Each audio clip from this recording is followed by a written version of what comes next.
Olá, queridos pais e ou responsáveis dos nossos alunos do ensino médio. Eu sou o professor Gilberto Souza, bacharel em teologia e terminando uma graduação em ciência da religião. Sou professor de ensino religioso e este é um trabalho referente a estágio no ensino médio, né? Como nossas escolas não estão funcionando normalmente, a instituição que eu estudo, a Uninter, né? Por deliberação do governo federal, né? E criaram essa modalidade e essa forma de fazer um estágio online, inclusive o estágio híbrido de extensão, né, universitária, que facilita ao formando fazer um estágio a partir de sua própria casa, que é o meu caso aqui, né? E todos os vídeos dessa sequência, né, de videoaulas que eu estou gravando, eu preciso passar essas informações porque faz parte da, do trabalho, né? As informações necessárias devem ser expostas, né? E o motivo pelo qual eu estou fazendo o trabalho, para quem, né? Que no caso eu estou fazendo não para alunos do ensino médio, mas para os pais e ou responsáveis dos alunos, porque esse material é um material de informações, de conscientização, né? Aos pais para que entendam, para que saibam o que os seus filhos, netos, né, enfim, estão aprendendo ou irão aprender na sala de aula. Isso facilita muito o entendimento, porque em tempos passados os pais sabiam que os seus filhos iriam para a escola, que lá receberiam uma doutrinação na aula de ensino religioso referente a uma determinada religião, que era o cristianismo católico romano, né? Depois, pastores, teólogos começaram também a ter acesso às salas de aula como professores e passaram a falar sobre o cristianismo protestante. Porém, hoje é interessante que vocês saibam, queridos pais ou responsáveis, que não ocorre mais dessa forma, né? Hoje, o governo federal, a partir do órgão competente responsável pela educação no Brasil, exige que o professor de ensino religioso tenha formação pedagógica e uma licenciatura em ciência da religião. Só para vocês terem uma noção, o teólogo, eu sou teólogo, eu falo isso com propriedade, porque eu conheço bem a diferença entre o teólogo e o cientista da religião. O teólogo, ele estuda sobre a religião, especificamente a religião que ele tem como sua, né, como seguidor, ele segue aquela religião. E a função principal do teólogo é defender as doutrinas e os dogmas da sua religião. Por mais que um teólogo seja neutro, ele ainda assim é tendencioso nas suas informações das quais ele transmite, né, ao aluno. Ele sempre transmitirá informações de maneira tendenciosa. Ou seja, numa linguagem bem simples, bem capixaba mesmo, no meu caso, que eu sou capixaba, puxar a brasa para o lado da sua sardinha, né? No entanto, um cientista da religião jamais fará isso. E esse tema que eu vou abordar nessa videoaula, que já está aí na tela para vocês verem, no material que nós escolhemos para estudar, né? Para transmitir um pouco de informação a vocês. Nesse material já vai ficar claro que o professor de ensino religioso com formação acadêmica em ciência da religião, ele é neutro. Ele não fala do que ele acredita. Ele fala da cultura religiosa, das principais culturas religiosas do mundo. O professor de ensino religioso jamais vai expor a sua crença, seus dogmas, as doutrinas que ele acredita, enfim, nada disso, absolutamente. O professor de ensino religioso tem que ser neutro. Ele ensina sobre religiões, sobre espiritualidade de maneira técnica, sobre fenômeno religioso principalmente. Então, queridos pais e ou responsáveis, pais, mães, né? Então, fiquem tranquilos, porque o professor de ensino religioso hoje, ele transmite conhecimento técnico sobre religiões, sobre o que ocorre nas religiões, os pontos de vista, a visão de mundo que cada religião transmite, que adquiriu, que criou, que gerou e que transmite aos seus seguidores, enfim. Mas sem nenhuma intenção de fazer com que seus filhos aderem ou venham a aderir uma religião, um conceito religioso específico, jamais, jamais. Não é esta a intenção de um professor de ensino religioso devidamente conscientizado a partir do curso que fez, né? Ciência da religião. Seu trabalho consiste em falar, ensinar, mostrar, apresentar, na verdade, né, as teorias, as religiões, e o aluno apenas estuda como se estivesse estudando matemática, ciência, geografia. Ele não tem obrigação nenhuma de aderir a nenhuma das religiões ou abrir mão da sua crença própria, da sua família. E, enfim, é isso daí. Um grande exemplo, como eu disse, é este tema que abordaremos hoje. Não pense assim, o professor concorda ou discorda do que ele está ensinando. Não é função do professor de ensino religioso fazer isso. Okay? Dito isso, vou usar a metodologia de sempre, leitura e explicação do texto lido. O material didático é um material que eu falei na primeira aula. É um material que eu escolhi proveniente da Secretaria de Educação do Estado do Paraná, um material específico de ensino religioso, ok? Sempre estará à disposição. Na primeira videoaula eu mostrei para vocês, né, para não ficar muito enfadonho, eu não vou mostrar em todas as videoaulas, estarei fazendo menção dessa realidade do material escolar material didático que eu estou usando, mas sempre ficará à disposição as informações. Esse material foi compilado por muitos profissionais da área de ensino religioso do estado do Paraná. Então, cada tema abordado provavelmente será de autoria de algum ou de outro desses profissionais, de um ou de outro. Nesse caso, o nosso tema para esta videoaula é esse aqui: o sagrado feminino nas religiões. E os autores desse estudo estão aqui, ó. Boris Gilowski, Carlos Alberto Chiquim, Diná Raquel Daut da Costa e Emily Schlog. Desculpa a pronúncia, né? São sobrenomes aqui estrangeiros e provavelmente eu não devo estar pronunciando de forma correta, mas é pelo fato de não conhecer mesmo, né? Me desculpem. Mas só para vocês verem que são 4 autores que fizeram esse estudo, né? Os quais estudaremos e vamos conversar um pouco sobre o que eles prepararam a partir de agora. Ok? O título principal, o tema principal do estudo para esta sequência de videoaulas é esse aqui, ó. Ensino religioso, diversidade cultural e religiosa no Brasil e no mundo, né?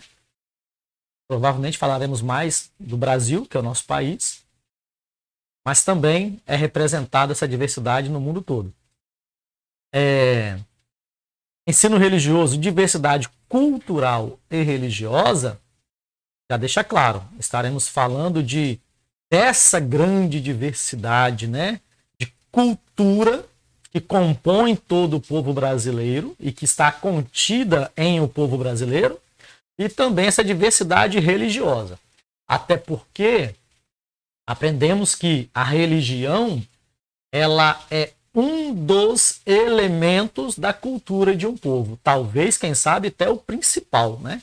Há autores e pensadores que acreditam ser a religião o elemento principal da formação de uma cultura de um povo.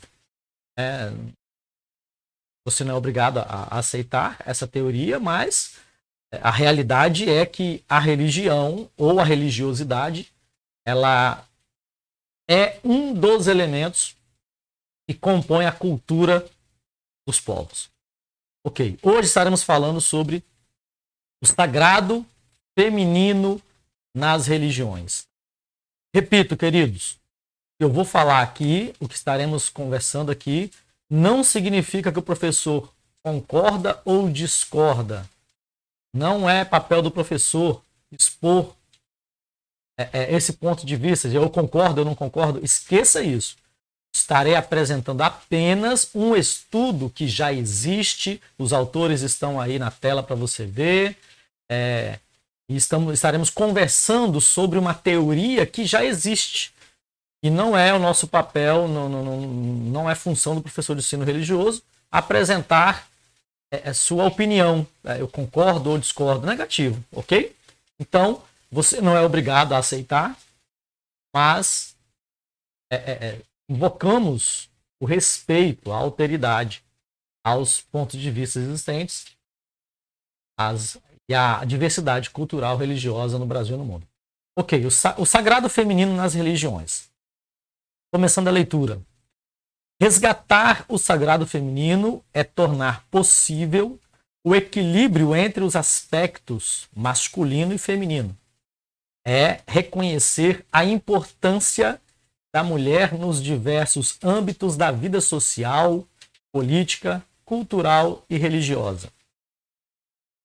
A mulher tem o direito de exercer junto com o homem o seu papel com respeito e dignidade. Nas sociedades matriarcais, a Terra era reconhecida como um planeta de energia feminina e a mulher era respeitada e reverenciada pelo mistério da vida que se alojava em seu ventre, ou seja, pelo poder que tinha de gestar um novo ser. Ok, quero chamar a sua atenção para essa frase aqui, ó, sociedades matriarcais. O que isso quer dizer, professor Gilberto? Isso quer dizer que a sociedade matriarcal é onde a mulher predomina como líder. Ok? Agora, no próximo parágrafo, estaremos falando aqui sobre o predomínio do patriarcado, ou seja, é quando o homem é o líder na sociedade. Sociedade matriarcal, a mulher é líder. Sociedade patriarcal, o homem é líder, ok? Então vamos lá. Eu vou reler aqui sobre as sociedades matriarcais para a gente não perder o foco. Nas sociedades matriarcais, a Terra, o planeta que nós habitamos, né, era reconhecida como um planeta de energia feminina.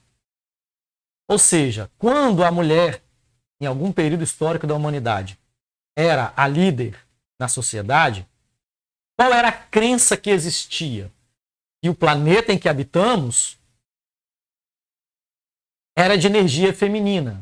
Era visto do ponto de vista feminino. Por quê? Porque a Terra, ela gera todas as coisas, né? Plantas, os animais, tudo provém da Terra. Com essa capacidade de gerar, representando um ventre da mulher que gera um filho, né? Então, por esse ponto de vista, era entendido que a Terra ela tinha essa energia feminina e era vista como se fosse uma entidade feminina, ok? E assim a mulher era respeitada e reverenciada pelo mistério da vida que se alojava em seu ventre, ok? Na sociedade patriarcal, a mulher foi sendo despojada do seu poder, ora mencionado anteriormente, e foi-lhe negado o direito de participação efetiva da vida social, política, cultural e religiosa. Bom, aqui de repente você que está me ouvindo pode discordar dizendo ou pensando: não, mas a mulher continua ativa na sociedade, na política, cultural, religiosa. Mas o que o escritor está tentando dizer é que depois desse momento histórico em que a mulher era a líder, aí entrou o momento em que o homem se torna o líder, e nesse período em que o homem se torna líder, lá em algum período histórico, no passado, bem distante, a mulher perdeu aquele domínio, aquela reverência, aquele respeito que tinha, né, que a sociedade tinha por ela, e agora foi focado nos homens. Assim sendo, foi negado o direito de participação efetiva da vida social, política, cultural e religiosa. É uma visão apresentada pelos autores, ok? Por conta desse predomínio, o mundo foi pensado e organizado pelos homens de modo a tornar-se excessivamente competitivo, agressivo e voltado para a materialidade, para a força física, no caso também, né? A racionalidade também, né, foi voltado a tornar-se excessivamente competitivo, agressivo, voltado para a materialidade e para a racionalidade, em detrimento da espiritualidade e intuição. O que o escritor está dizendo? O que os autores estão dizendo? Que na sociedade matriarcal, o que predominava era a espiritualidade e a intuição, que é muito próprio das mulheres. É isso que ele está dizendo. Já na sociedade patriarcal, o que predomina? O espírito competitivo, agressivo, a materialidade, a racionalidade, porque a psicologia ensina que o homem ele é muito mais racional do que a mulher, do ponto de vista que a mulher é mais sentimental. Não que a mulher não seja racional. Ela é, e de repente, em alguns casos, muito mais que alguns homens, né? Algumas mulheres são muito mais inteligentes que alguns homens. Mas, no geral, os homens são muito mais racionais, no geral. Né? É o que se acredita, não estou dizendo que é uma verdade absoluta, não estou aqui afirmando nada, estou apenas apresentando as teorias e conversando sobre as teorias apresentadas, né? E as mulheres são mais sentimentais, porém a mulher tem muito mais intuição, chamado comumente de o sexto sentido, né? Algo que acredita-se que o homem não tem, ou se tem, não é de maneira tão apurada. Então eles estão fazendo aqui uma comparação, né, da diferença entre a sociedade matriarcal e a sociedade patriarcal. Em suma, parágrafo seguinte, o resgate do sagrado feminino tem o propósito de promover a integração de forma justa e saudável do papel da mulher e do homem na religião, na política, na ciência, na arte, entre outras instâncias, visando a complementariedade dos opostos, ou seja, visando a ideia de que um complementa o outro.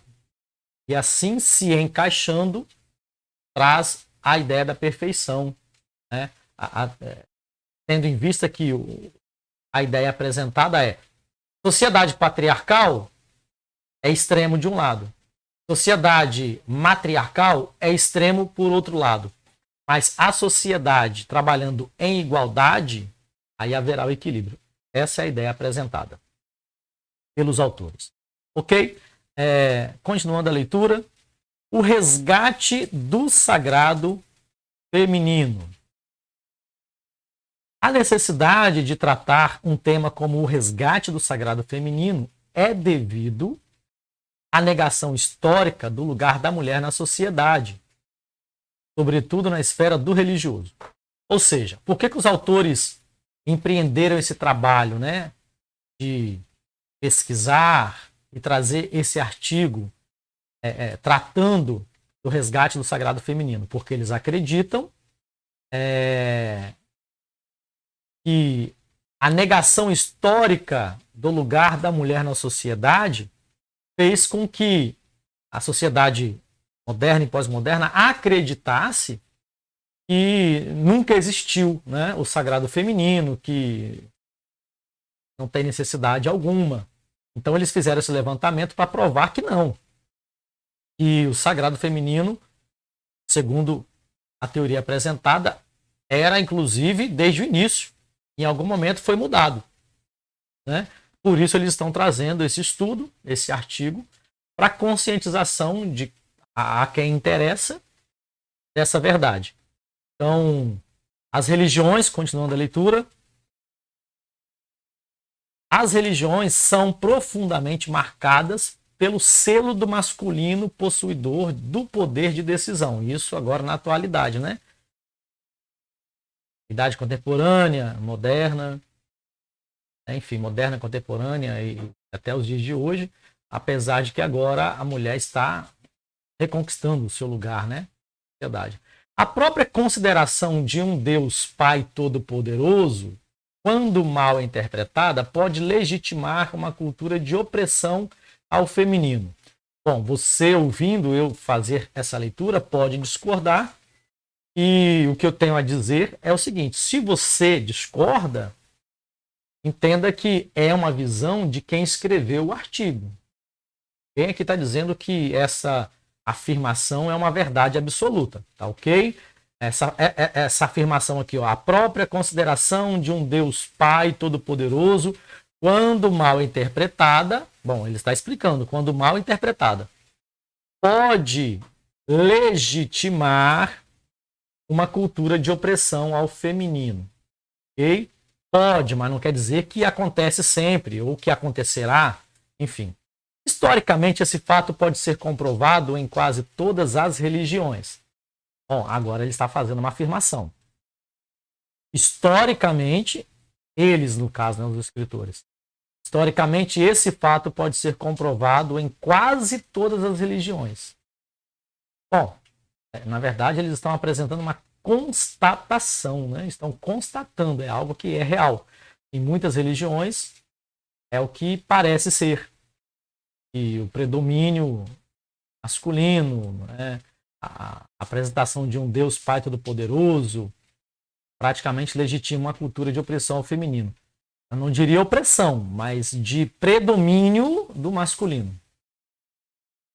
Essa constatação ressalta ainda mais a importância de tratarmos o tema do resgate do sagrado feminino. Constatou-se que a maioria das religiões, a priori, ressaltam os homens ou a sociedade patriarcal, e menos ou quase nada a matriarcal. Por isso, a importância de levantarem essa pesquisa, esse questionamento e trazer esse estudo a quem interessa. É inquestionável a força da presença feminina nas religiões, mas, por outro lado, essa presença quantitativa não é reconhecida nos espaços decisórios do âmbito religioso católico, por exemplo. É o que eles estão dizendo, ok? Vale lembrar aqui a mensagem do Papa Bento XVI para a Jornada da Paz, que denunciou a consideração insuficiente que se dá à condição feminina nas concepções antropológicas que persistem em algumas culturas, que ainda destina à mulher um papel de grande submissão ao homem, com consequências que ofendem a dignidade da pessoa e impedem o exercício das liberdades fundamentais. Repito e vou repetir sempre, esse é um estudo bastante, como eu diria, é um tema não muito fácil, né, de se falar dele, porque há uma divergência muito grande entre a sociedade acerca do tema. Uns pensam assim, outros pensam não. Uns são a favor, outros contra a essa forma de pensar.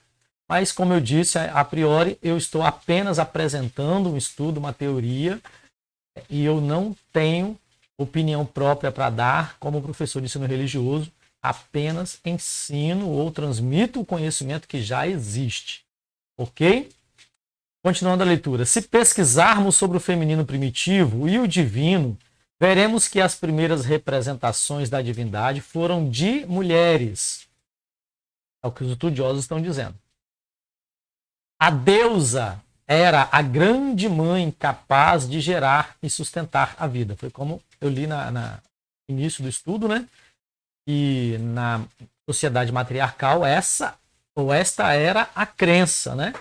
Que a terra tem virtudes femininas pelo fato de gerar, né? Assim como o ventre de uma mulher. Trata-se de um mistério fascinante, um mistério sagrado. De acordo com Neumann, 1996, a cultura primitiva é em grau bastante elevado um produto do grupo das mulheres. Seguindo numa perspectiva histórica, notamos uma racionalização dos mistérios em que as mulheres vão perdendo sua semelhança com o sagrado. A perspectiva histórica, ou seja, eles estão baseando todo o estudo na história da humanidade.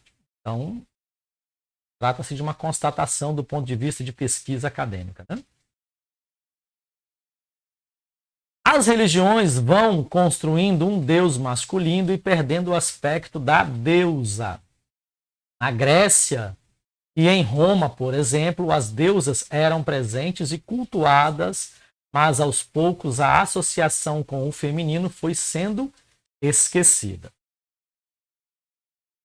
Numa perspectiva bíblica, Bíblia Sagrada, 1987, a passagem mais significativa do Antigo Testamento sobre a mulher e sua condição, está em Gênesis capítulo 2, versículo 3, apresenta a mulher como auxiliar, igual ao homem, ossos dos seus ossos, carne, da sua mesma espécie.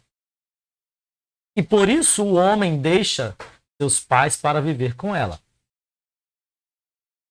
O relato demonstra a igualdade entre os dois sexos e a inferioridade da mulher é explicada em Gênesis capítulo 3, no versículo 16, como uma degradação do estado primitivo e original da humanidade.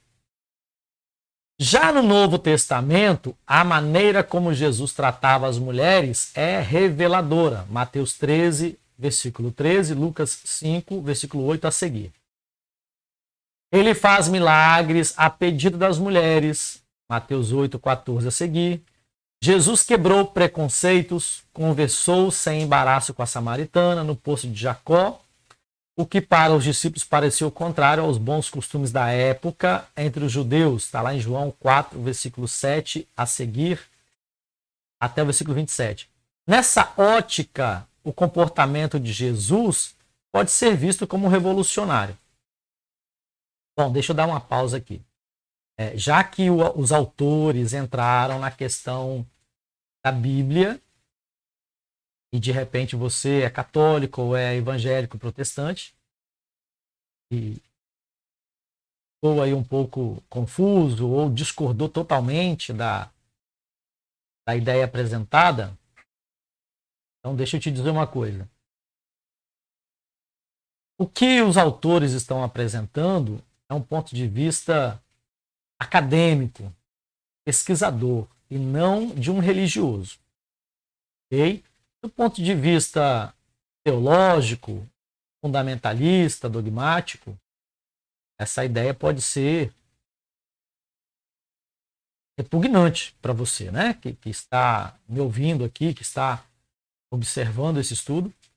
Mas entenda, esta, até aqui, aonde eu li e estou explicando para vocês, são ideias de estudiosos, cientistas de religião, sem nenhuma ideia de religiosidade, de dogmatismo. Eles não olham por esse lado, eles olham do ponto de vista de pesquisa, de pesquisadores, tá ok? E do ponto de vista de um pesquisador, esta é a ótica que eles enxergam. Se era proibido os judeus falarem com os samaritanos, Jesus sobe lá na montanha e conversa com a mulher, então ele está quebrando o protocolo, está sendo revolucionário, né? Do ponto de vista totalmente social, ponto de vista da segregação racial, étnica, religiosa, ele quebra, né? Ele é revolucionário.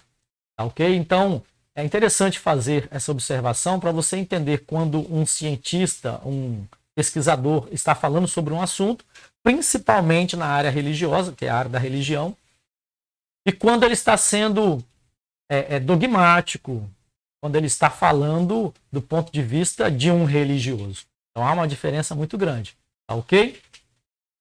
Seguindo aqui nossa leitura e explicação do texto. No gnosticismo há pergaminhos encontrados em Nag Hammadi, que se referem a Deus como pai e mãe, afirmando o elemento feminino como divindade. O Jardim do Éden, no gnosticismo, aponta para uma inversão de valores. Eva, no caso dos textos gnósticos, é a mulher dotada de espírito que, instruída pela serpente, traz a vida a Adão. Ou seja, deixa eu explicar isso para você. Do ponto de vista bíblico, você já conhece, provavelmente, né? Se não conhece, Deus cria Adão, da costela de Adão tira a mulher, e depois entrega a mulher como esposa para Adão. E, enfim, a mulher ali é apresentada como igual, como companheira, ajudadora, auxiliadora, porém submissa ao homem. Nos textos gnósticos, que não é os textos bíblicos, né? Os textos gnósticos que falam de textos bíblicos, porém de um ponto de vista do gnosticismo, eles apresentam de maneira diferente. Eles falam que houve uma inversão de valores nos textos bíblicos que nós conhecemos. E para eles, como aconteceu? A Eva foi criada primeiro, foi instruída pela serpente e depois Eva é que dá vida ao Adão, ao homem, né? Ou seja, totalmente o oposto. Repito, você não é obrigado a aceitar, você não é obrigado a concordar, isso aqui é apenas uma teoria, né?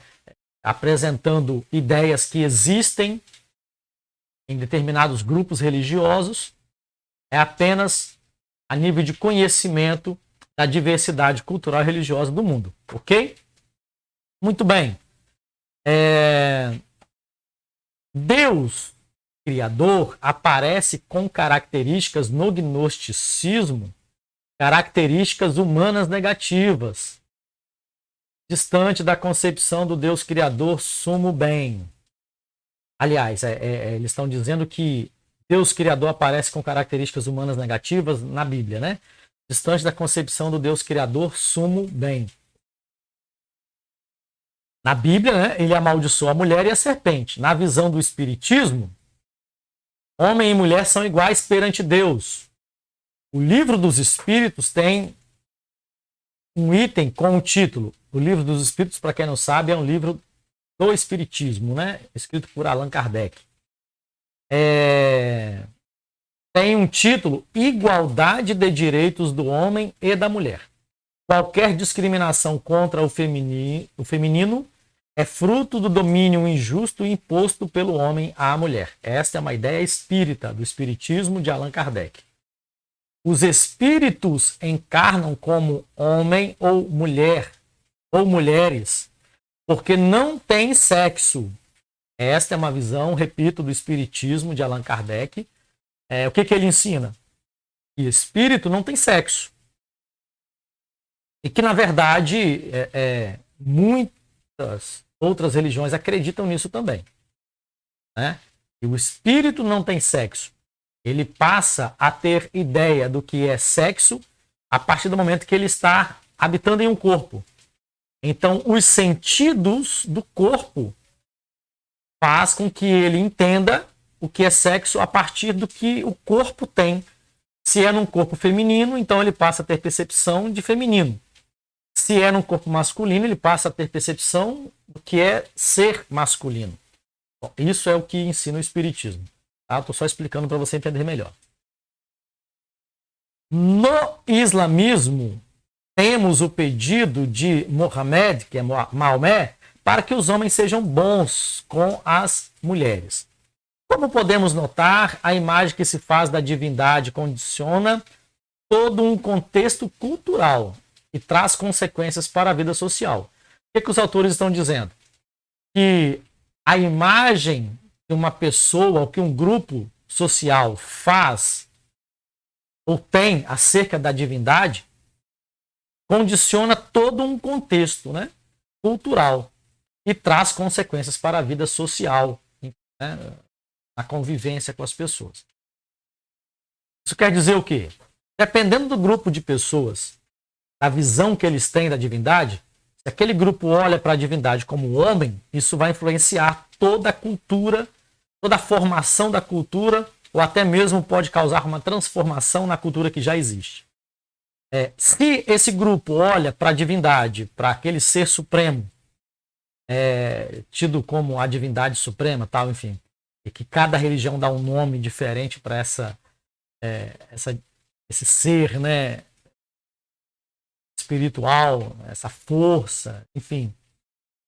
Se olha para esse ser ou para essa divindade como feminino, também isso surtirá efeito na sociedade, criando uma cultura a partir desse ponto de vista feminino, ou até mesmo transformando a cultura já existente também. Ok?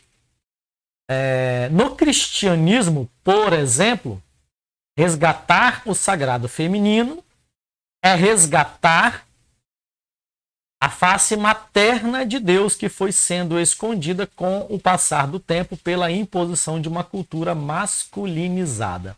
O que os autores estão dizendo? E ele toma como exemplo aqui o cristianismo, né, católico romano. Se hoje alguém resolvesse resgatar a ideia do sagrado feminino para o cristianismo, seria o mesmo que resgatar a face materna do Deus cristão, né? Que, segundo os autores, foi sendo escondida com o passar do tempo pela imposição de uma cultura masculinizada, pela cultura da sociedade patriarcal. É isso que eles estão explicando, ok? Ok, vamos lá. O sagrado feminino, né? Subtópico. A participação do feminino nas estruturas religiosas passou por diferentes transformações. Da adoração ao princípio feminino para a negação desse princípio, né? Do respeito à mulher sacerdotisa ao medo dos poderes biológicos da sacerdotisa feminina, né? da sacerdotisa como mulher, enfim, a divinização do corpo feminino, do Eros e da Terra cedeu lugar para a diabolização, a segregação e a exploração das mulheres, da sexualidade, da terra e de todos os seres que a habitam. Bom, o que eles estão dizendo aqui nesse parágrafo, no início desse parágrafo, é que houve uma inversão de valores, né? A adoração ao princípio feminino foi negado. O respeito à sacerdotisa, medo dos poderes biológicos, transformou o respeito em nada, né? Acabou com o respeito à sacerdotisa. A divinização do corpo feminino, do Eros da Terra. O Eros é a palavra grega para amor no sentido de desejo, né? Eros, desejo. Desejo pelo que, filosoficamente falando, desejo por aquilo que não se tem. E aqui, mais do ponto de vista desejo sexual. Os opostos, né? Corpo, homem, mulher, desejo sexual. Cedeu lugar para a diabolização, ou seja, em algum período da história da humanidade, quando predominado pela religião cristã, foi diabolizado. Ou seja, passaram a ver como demônios a questão da divinização do corpo feminino, do Eros, e também da terra como ideia da terra feminina. Tudo isso foi passado para a sociedade como demônios, religiões que mereciam ser esquecidas, ideias que mereciam ser esquecidas porque eram vistos como demônios. Por isso que ele usou ali a palavra, entre aspas, diabolização. E com isso houve uma segregação e exploração das mulheres, da sexualidade. E também houveram muitas mortes, perseguição, como no caso da Inquisição, né, que a Igreja Católica Romana impôs na Idade Média, se não me falha a memória aqui, matando muitas mulheres que acreditavam nisso aqui, ó, na adoração ao princípio feminino, o respeito à mulher sacerdotisa, a divinização do corpo feminino, do Eros, da terra. Tudo isso aqui foi perseguido, né? Por isso que os autores estão expondo isso aqui. A história da humanidade transcorre em um jogo de polaridades, onde os poderes femininos e masculinos se contrapõem. Como eu falei para vocês, na sociedade matriarcal, pendia-se para um extremo. Na sociedade patriarcal, pende-se para o outro extremo.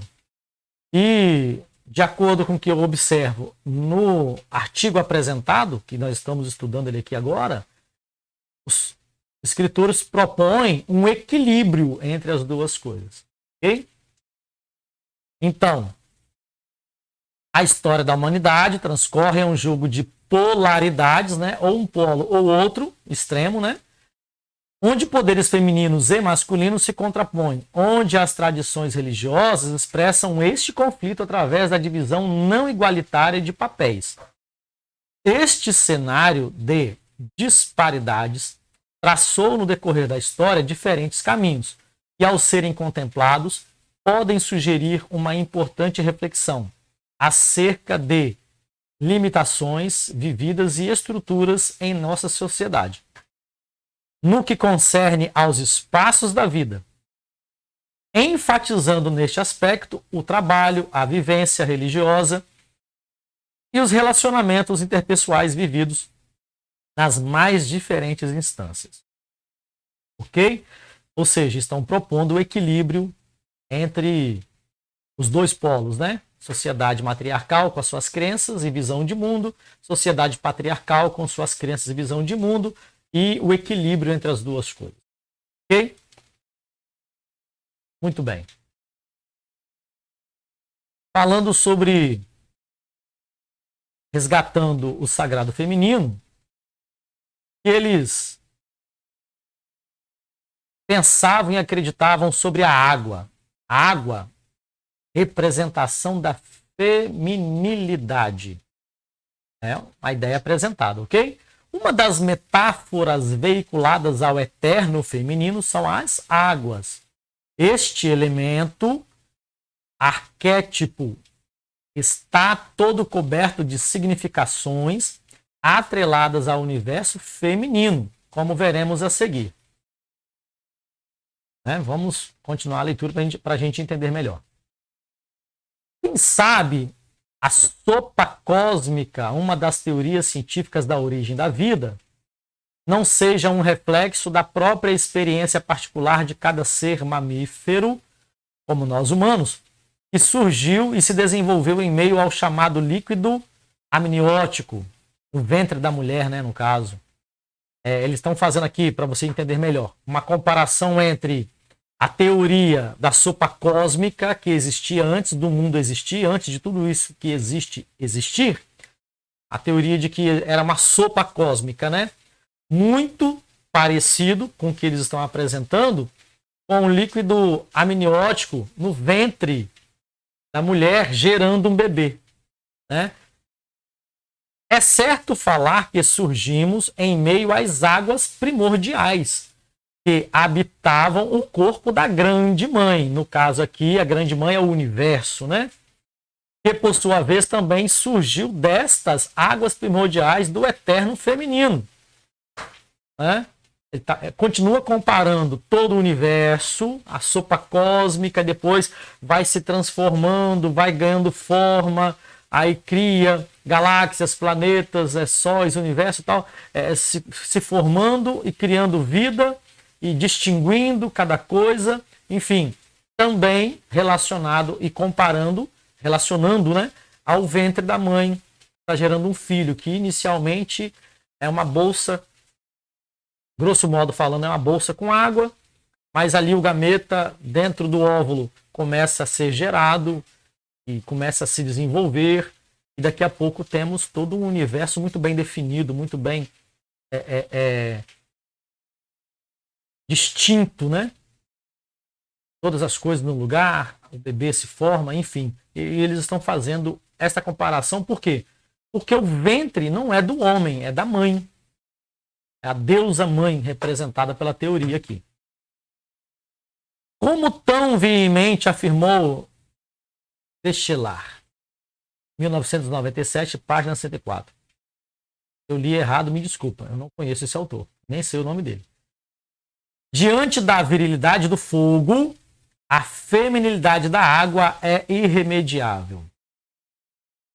A água é um dos elementos da natureza que mais carregou e carrega representações do sagrado feminino. Não são poucas as histórias sagradas, mitos, que narram o princípio feminino vinculado às águas, né? Como já dizia Manuel Bandeira em uma de suas poesias, Dona Janaína é sereia do mar e ela tem muitos amores. O poeta, reconhecendo o poder da rainha das águas, pede licença para poder brincar em seu reinado. Na concepção religiosa e altamente poética dos povos afro-brasileiros, Dona Janaína e Iemanjá é a rainha das águas do profundo mar. Ela é mulher, mãe e, portanto, doadora de vida. Alimenta muitos com os filhos do seu corpo, os frutos do mar. Bom, querido ouvinte espectador, querida ouvinte espectadora, você pode observar que são visões, teorias apresentadas sobre visões de religiões, né? Até agora estamos falando aqui do sagrado feminino, que são crenças de algumas religiões, né? Não são de todas, são de algumas. E agora, essa última leitura que eu fiz aqui, o poeta está apresentando uma visão religiosa dos povos afros brasileiros, né? Sobre a Janaína, Iemanjá, que é a rainha do mar, enfim. Então, é uma crença bem específica que retrata o sagrado feminino, tá, ok? Não é aqui uma teoria tida como absoluta, verdade absoluta, com imposição, querendo que você aceite como sendo verdade absoluta. Negativo. Não é esse o propósito dessa videoaula. É apenas o propósito apresentar visões de mundo diferentes nas religiões a partir de suas culturas, a diversidade cultural. Ok? Ela é feminina e mutável, ou seja, pode mudar. Como as águas que por vezes estão mansas, que se tornam espelhos para o céu e, em outros momentos, perturbam-se, contorcem seu corpo e deixam à deriva aquele que supostamente navegava seguro de si e de seu destino. Como diriam alguns psicanalistas, o feminino inquieta, perturba a solene paz do pretenso, mundo conhecido do logos masculino. O mito da sereia, em uma de suas versões, fala do canto destas mulheres meio humanas, meio peixe, que seduziam com suas belas vozes os marinheiros e faziam com que estes perdessem o controle sobre si mesmos e se atirassem em seus braços, se atirassem no leito das águas dos mares. As águas possuem um certo efeito hipnótico, encantador e profundamente convidativo. Como não entrar em seu reinado? Como não se sentir purificado em seu abraço molhado? Na mitologia, as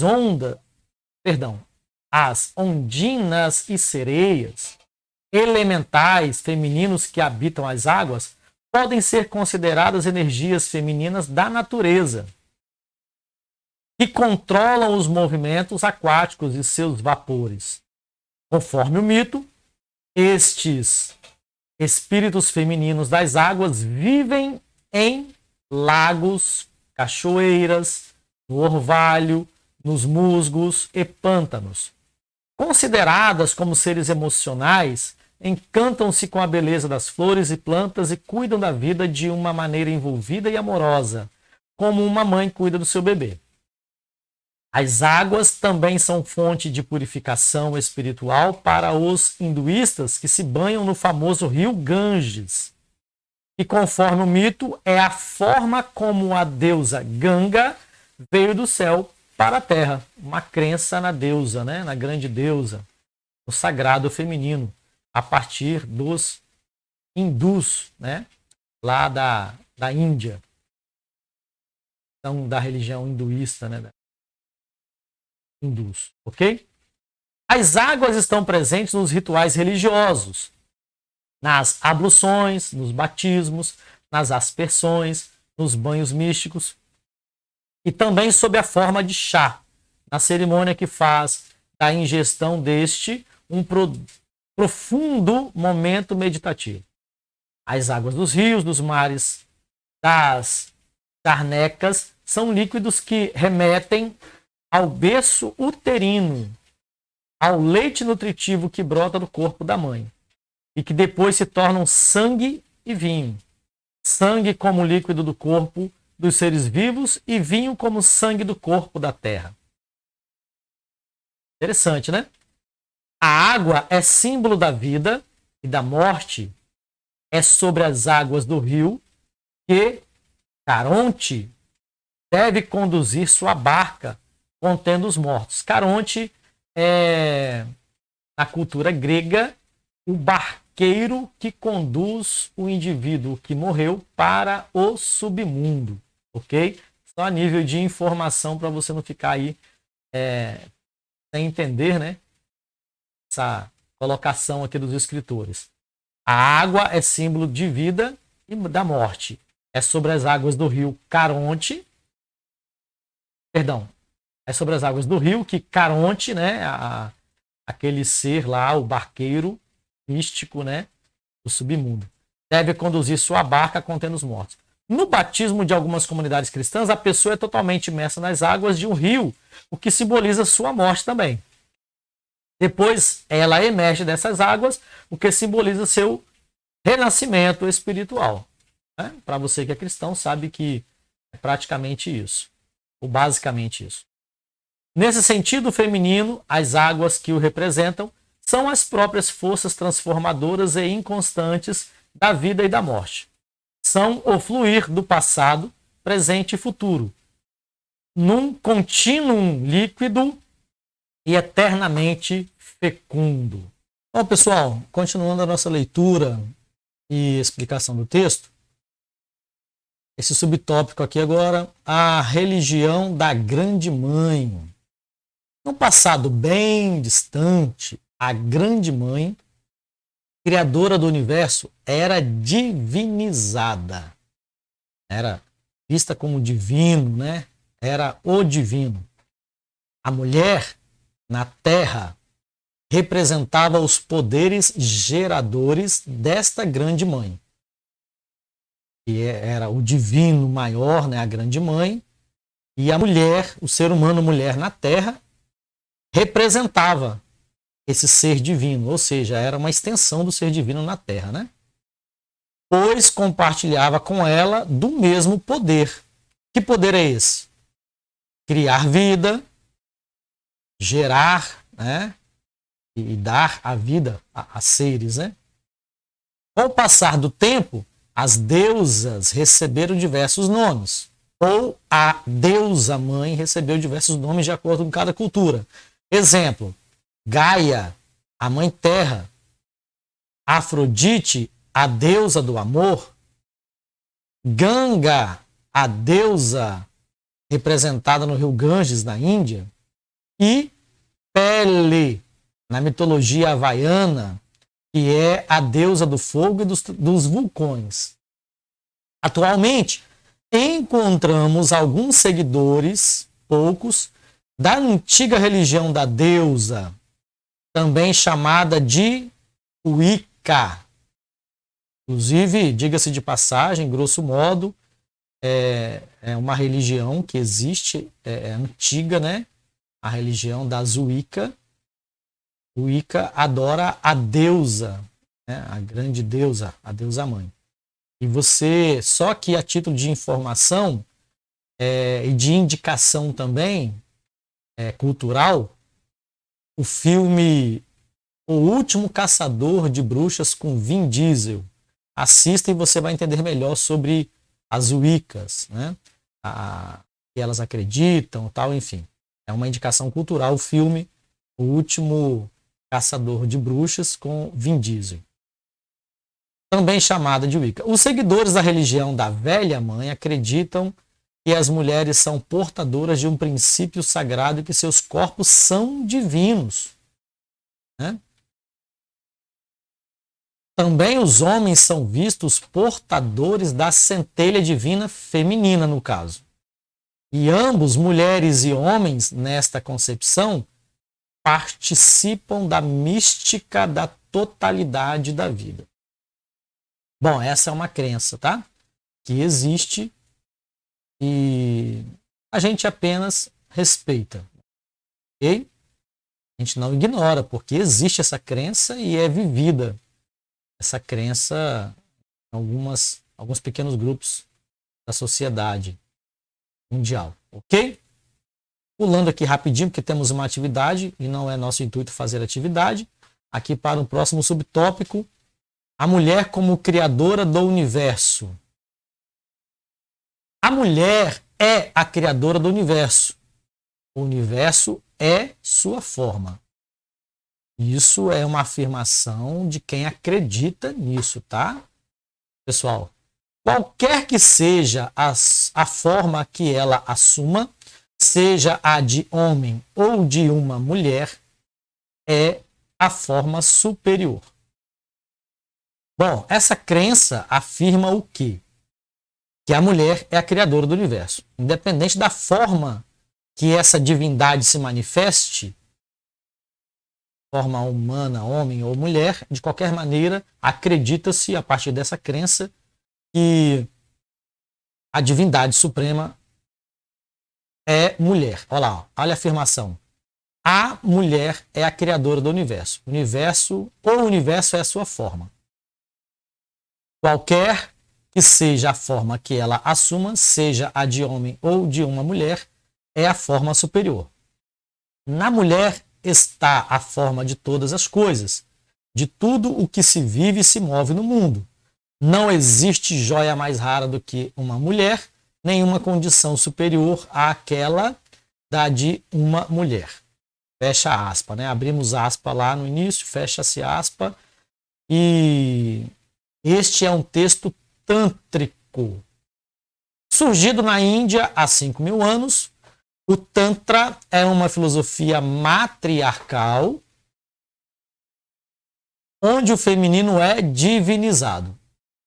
Escrito em sânscrito, Tantra significa... Sânscrito é uma escrita muito antiga, tá? Lá dos textos sagrados, como os Vedas, por exemplo, que é um texto sagrado do hinduísmo. Ok?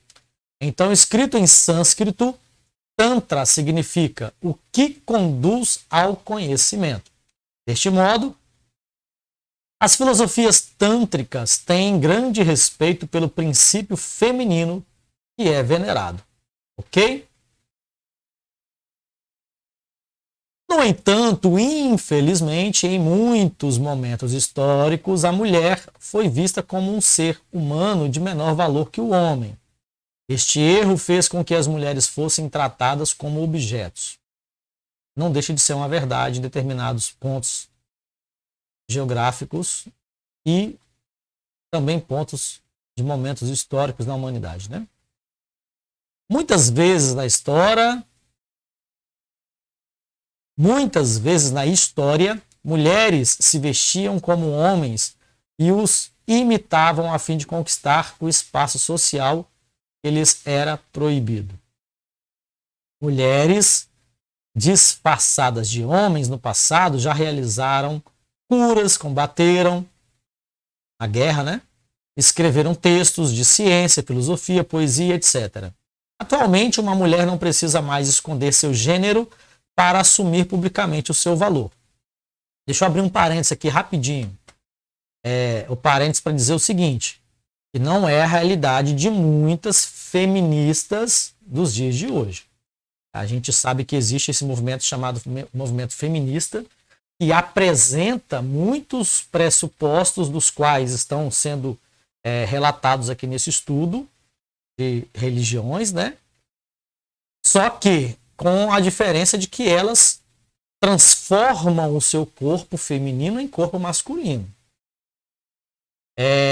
Sob a égide de que elas têm o poder para fazer o que bem quiserem no seu corpo e que não aceitam o estado feminino em que nasceram. Né? Então, só para abrir um parênteses aqui para apresentar uma questão atual. As sociedades estão mudando e cada vez mais os espaços da vida são igualmente distribuídos entre mulheres e homens. É uma verdade, é uma realidade, né? E quando não o são, precisamos estar atentos para denunciar e combater qualquer tipo de discriminação e desigualdade. Na verdade, agora aqui a apresentação, esta apresentação aqui dos escritores, está propondo uma homogeneidade da igualdade da mulher na sociedade, né? Em qualquer lugar que não houver essa igualdade, que seja denunciado. É a proposta dos escritores. Concorde você ou não, concorde o professor Gilberto Souza ou não, é o que eles estão apresentando, essa proposta que eles estão apresentando. Singer, em 1994, escreveu um artigo sobre o encontro do feminino perdido na tradição judaico-cristã. Vamos ler algumas de suas ideias. O mito da deusa fala do poder particular do feminino, não o poder da força física, mas da criatividade feminina, no caso, né? O feriado de Páscoa no calendário cristão se relaciona com a ressurreição de Jesus. No entanto, em sua origem histórica anterior, este feriado se relaciona aos festejos de primavera dos povos do campo, pagãos no caso, né? Entre parênteses ali. Havia uma deusa babilônica chamada de Istar, deusa da primavera e da fertilidade. Note a semelhança entre a palavra inglesa que significa Páscoa, Esther, e o nome Istar, babilônico, né? Certa escola espiritualista gnóstica de Valentino diz que antes da criação, o feminino era representado pelo pensamento de Deus e desde então recebeu o título de Sofia, que vem da palavra grega que significa sabedoria. Então, pessoal, uma das áreas que eu me dedico a estudar bastante é a cultura judaica, de onde todos os acadêmicos concordam, provém o cristianismo. Assim sendo, a apresentação dos escritores aqui falando sobre a Páscoa, eu devo ressaltar que eles pegaram o ponto de vista exclusivamente cristão, sem, portanto, considerar a cultura judaica propriamente dita. Eles pegaram a cultura cristã, cristianismo católico romano, pegaram a palavra Páscoa, que realmente aparece a tradução de Pessah do hebraico, representando a festa que é entendida como a Páscoa para os judeus e que os cristãos também celebram algo semelhante. No entanto, os cristãos católicos apresenta uma Páscoa bem diferente da realidade do judaísmo, né, dos judeus. E assim sendo, devo dizer que a Páscoa judaica não tem relação com a Babilônia, ok? A Páscoa judaica, muito bem específico na Bíblia e na tradição judaica, a Páscoa para eles é uma festa que tem origem no deserto, na saída do Egito, para ir em direção à terra de Canaã, que seria conquistada por eles, segundo a crença deles, a terra que Deus de Abraão, Isaac e Jacó deu aos descendentes de Jacó e de José, né? Enfim, então tem todo um outro contexto bem diferente do apresentado aqui, porque aqui está sendo apresentado a Páscoa do ponto de vista cristão, católico, romano, e que realmente há uma mescla aqui, né, no nome Páscoa, Ester e Estar, que realmente se refere a uma deusa babilônica, mas não tem muita coerência com a cultura e tradição judaica do ponto de vista da Páscoa para os judeus, ok? Continuando aqui, ele vai falar sobre o mito de Sofia, eles vão falar, né? E eu vou ler rapidamente porque já estamos aqui caminhando para o término desse estudo. O mito de Sofia. Sofia era a personificação do conhecimento, ela era a mãe celestial de tudo que era vivo e daquele que mais tarde viria a ser o regente de toda a criação material. Quando ela o gerou, ficou muito triste, se sentindo sozinha, cada vez menos iluminada. Percebeu que seu filho podia mudar de forma. Arrependida de o ter gerado, o chamou de Yaldabaoth, que significa ignorância cega. Ele então foi para o caos e lá elaborou um sistema de criação organizado com 12 autoridades, 7 regentes do firmamento e 5 regentes do abismo.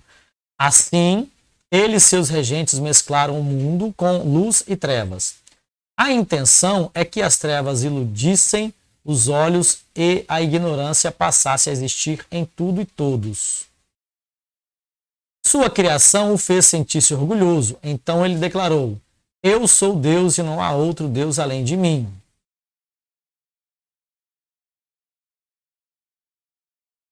Deste modo, mostrou-se ignorante sobre seu verdadeiro ser e negou sua própria mãe, que percebera que o filho estava a proferir inverdades.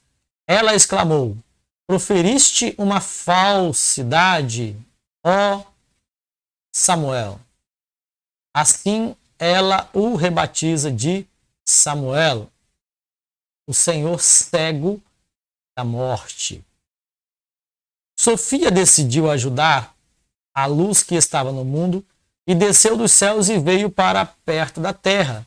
Ao mover-se de lá para cá, sobre a terra, ela espalhava um pouco de sabedoria e amor sobre o sistema que seu filho, o tolo criador, o tolo criador entre aspas, né, havia feito. Sofia inspirou o surgimento da imagem de um ser majestoso e glorioso que surgiu no céu em forma de homem e que fez tremerem as bases do abismo. Tão resplandecente era essa imagem inspirada por Sofia que ninguém conseguia contemplá-lo. Então, olhando para o chão, criaram uma imagem à sua semelhança, uma réplica desta imagem celestial. Mas o trabalho foi mal feito, tinha defeitos, faltava nele a força de Sofia, que não participou dessa criação. Assim criou-se uma espécie de homem fraco, insensato, que andava por sobre a terra. Sofia fez com que vários mensageiros de luz secretamente penetrassem na mente de seu filho. E assim que ele respirou sobre o homem fraco e colocou nele vida, assim este homem que antes apenas rastejava, começou a caminhar e foi circundado por uma luz celestial. Circundado por uma luz celestial. Este homem se chamou Adão e era tão inteligente que encheu o filho de Sofia de inveja e raiva. Então ele lançou o homem para uma região escura de matéria para que definhassem de tanta tristeza e privação. Mas Sofia enviou para Adão um auxiliar cheio de força e sabedoria espiritual. Esse auxiliar era uma mulher chamada de Eva, mas cujo verdadeiro nome é Zoe, que significa vida, a filha de Cistes e Sofia. Esse espírito feminino e sábio se escondeu dentro de Adão para que os regentes não a descobrissem. Os regentes tiveram uma ideia para Adão se dar mal. Criaram um jardim cheio de belezas e delícias e colocaram Adão no meio dele. Disseram para ele saciar sua fome ali. O alimento que brotava daquele jardim era amargo e enganador. Os frutos venenosos conduziam à promessa de morte e de ignorância. O plano era manter Adão cativo da tristeza. Os regentes avisaram a Adão que ele não deveria comer do fruto de uma árvore no jardim. Enganaram-no dizendo que sua raiz era amarga e que seus ramos eram a morte, a sombra, o ódio e a folhagem, o engano. A sombra representava o ódio, a folhagem representava o engano, né? Tudo mentira, pois essa árvore era inteligência e luz. Mas enganado, Adão não se aproximava dela. Então Sofia, utilizando sua magia, surge na forma de serpente e o instrui a comer o fruto daquela árvore. Neste momento, a mulher nasceu de Adão, saiu de dentro dele, onde se escondia. O chefe dos regentes, cheio de ódio, perseguiram Eva. Eles amaldiçoaram a mulher que viria a ser mãe da humanidade e continuaram a perseguir o homem com o desejo de mantê-lo infeliz. No entanto, Sofia, a sabedoria, nunca abandonou a humanidade que até hoje oscila entre a luz e a sombra, a ignorância e a sabedoria. Pessoal, este é o mito de Sofia, que, diga-se de passagem, perpassa ao conhecidos textos bíblicos sobre a criação do homem e da mulher. Ok? Toda semelhança aqui não quer dizer que é o que a Bíblia ensina, ou não é, enfim. Entenda, o que a Bíblia ensina parte de uma crença de um povo, que são os judeus. O que o mito de Sofia ensina parte de uma outra crença. Na verdade, eu nem tenho certeza aqui se são os gregos. Sofia é uma palavra grega, né? Quer dizer sabedoria. Mas eu não posso afirmar que essa crença que vem dos gregos. Porém, te garanto que o mito de Sofia não parte da cultura judaica expressa na Bíblia Sagrada, tá ok? Apenas a nível de informação, sem querer aqui contrapor nem um nem outro, né? E nem querer aqui dizer que A ou B é verdade absoluta, jamais. São apenas crenças diferentes acerca de uma mesma coisa, que é a criação do ser humano, ok? Sugestão de filme, dado aqui pelos autores. Vamos ver, né? E já é também aqui partindo para os finalmente dessa videoaula. O filme Mulan trata da história de um líder muito cruel que invadiu a China. O imperador pede que cada família envie um homem para se alistar no exército chinês, a fim de expulsar os invasores. Mulan, que é uma mocinha, resolve se vestir de homem e se alistar no exército para poupar seu pai, que já está bem velhinho, de ter que combater na guerra, né? Ok. Então é só uma sugestão de filme para você verificar que em algumas culturas as mulheres eram tão discriminadas que precisavam se passar por homens para poder fazer coisas que homens faziam. Essa é a sugestão do filme, uma sugestão cultural dos escritores para você que está me assistindo aqui nesta videoaula. Para refletir. Na sua religião, os homens e as mulheres são tratados com igualdade? Isso é para você pensar. Você, querido, querida espectador, espectadora, queridos pais e ou responsáveis dos nossos alunos do ensino médio. Lá na sua religião, se é que você tem alguma, segue alguma religião, os homens e as mulheres são tratados com igualdade? Outra reflexão aqui. Quais os papéis que os homens e mulheres desempenham no interior de sua instituição religiosa? Isso aí você responde para você mesmo, é para você refletir. Os líderes religiosos que você conhece são homens ou mulheres? O que você pensa sobre direitos e deveres iguais para mulheres e homens? Pense nisso. Em sua casa, as tarefas domésticas são realizadas por todos ou as mulheres são as únicas incumbidas dessas tarefas? Na escola, existem privilégios para meninos em relação às meninas ou para as meninas em relação aos meninos? Bom, pessoal, agradeço a sua atenção, a atenção de vocês, né? E espero que tenham usufruído de um conhecimento novo, um conhecimento técnico. Não é uma imposição para a aceitação do que foi dito, a aceitação dessa crença, não é. É apenas um conhecimento técnico e para crescimento naquilo que concerne a um conhecimento de diversidade cultural e religiosa. Gente, aguardo vocês para a nossa próxima aula. Até lá, pessoal!